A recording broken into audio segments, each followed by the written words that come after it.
টুংটাং শব্দে মুখর টাঙ্গাইলের কামারপল্লী। কোরবানির ঈদ ঘিরে ফিরেছে লৌহশিল্পীদের ব্যস্ততা। ঈদুল আজহার আর বেশি দেরি নেই। কোরবানির প্রস্তুতিতে যখন ব্যস্ত নগর বন্দর থেকে গ্রাম বাংলা, ঠিক তখনই টাঙ্গাইলের কামারপল্লীগুলো যেন ফিরে পেয়েছে তাদের চিরচেনা প্রাণ। ভোরের আলো ফোটার আগেই শুরু হয় আগুন, ধোঁয়া আর হাতুড়ির ছন্দময় এক জীবনের গল্প। চারদিকে শুধু টুংটাং শব্দ, যেন লোহার শরীরে বাজছে জীবিকার সঙ্গীত। আগুনের লেলিহান শিখায় লোহা পুড়ে হয়ে ওঠে রক্তিম। সেই উত্তপ্ত লোহাকে দক্ষ হাতে পিটিয়ে তৈরি করা হচ্ছে দা, বটি, চাপাতি, ছুরি ও কোরবানির নানা সরঞ্জাম। এক একটি হাতুড়ির আঘাতে যেন ফুটে উঠছে বহু পুরনো বাংলার ঐতিহ্য, সংগ্রাম আর বেঁচে থাকার নিরন্তর লড়াই। টাঙ্গাইল জেলার বিভিন্ন কামারপল্লী ঘুরে দেখা যায়, বছরের অধিকাংশ সময় কাজের অভাবে অলস বসে থাকা কর্মকাররা এখন ব্যস্ততার মধ্য দিয়ে কাটাচ্ছেন দিনরাত।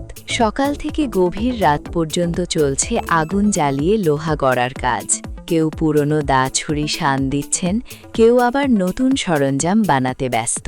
ঘারিন্দা ইউনিয়নের সুরুজ গ্রামের ১২ বছরের তুলনায় একটু বেশি নেওয়া হচ্ছে। কি অভিযোগ করেন পার্কের বাজারের আলামিন। তিনি বলেন, শান দেওয়া, নতুন বানানো আর মেরামতের খরচ আগের চেয়ে অনেক বেড়েছে। লোহা ও কয়লার দাম বাড়ার কারণেই এমন হচ্ছে।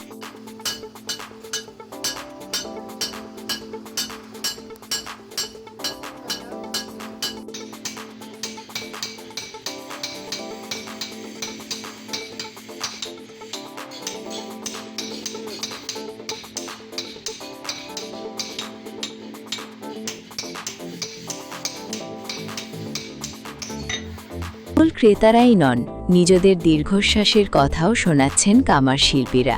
কারুটিয়া বাজারের প্রবীণ কর্মকার নিখিল কর্মকার জানান, আমি প্রায় ৫০ বছর ধরে এ পেশায় আছি। এক সময় ১.৫ টাকা বস্তা কয়লা কিনেও কাজ করেছি, আর এখন সেই কয়লা ৮৫০ টাকা বস্তা কিনতে হয়। তার কণ্ঠে ছিল সময়ের নির্মম পরিবর্তনের আক্ষেপ। আগুনের পাশে দাঁড়িয়ে ঘাম মুছতে মুছতে তিনি বলেন, আগে এই পেশায় সম্মান ছিল, আয় ছিল। এখন খরচ বাড়ছে কিন্তু গ্রাহক কমছে। রেডিমেড জিনিস বাজারে চলে আসায় আমাদের হাতে তৈরি জিনিসের কদর আগের মতো নেই। একই সুর শোনা গেল নিপেন কর্মকারের কণ্ঠেও। প্রায় ৪৫ বছর ধরে লোহা গড়ার এই মানুষটি বলেন, লোহা আর কয়লার দাম এত বাড়বে কখনো ভাবিনি। সবকিছুর দাম বাড়ার কারণে মজুরিও বাড়াতে হচ্ছে, কিন্তু মানুষ সেটা সহজে মানতে চায় না। সরকার যদি সহযোগিতা না করে, তাহলে হয়তো একসময় এই পেশা ছেড়ে দিতে হবে। তাদের চোখে মুখে ক্লান্তি থাকলেও হাত থেমে নেই, কারণ এই ঈদ মৌসুমই তাদের বছরের সবচেয়ে বড় আশার সময়। এই কয়েকদিনের আয় দিয়েই অনেকের সংসার চলে কয়েক মাস। বাংলার গ্রামীণ ঐতিহ্যের অবিচ্ছেদ্য অংশ এই কামার শিল্প আজ টিকে আছে শুধুই কয়েকজন প্রবীণ কারিগরের ভালোবাসা আর উত্তরাধিকার ধরে রাখার চেষ্টায়।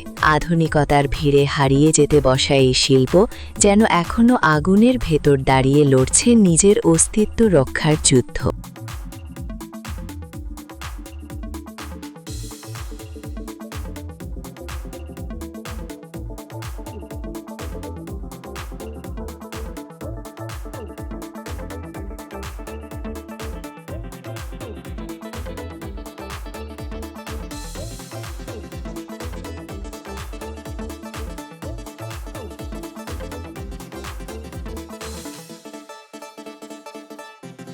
টুংটাং শব্দে মুখর টাঙ্গাইলের কামারপল্লী তাই শুধু লোহা পেটানোর শব্দ নয়, এটি গ্রামীণ জীবনের এক চিরন্তন সুর, শ্রমিক মানুষের ঘাম ভেজা কবিতা আর হারিয়ে যেতে বসা এক ঐতিহ্যের আর্তনাদ।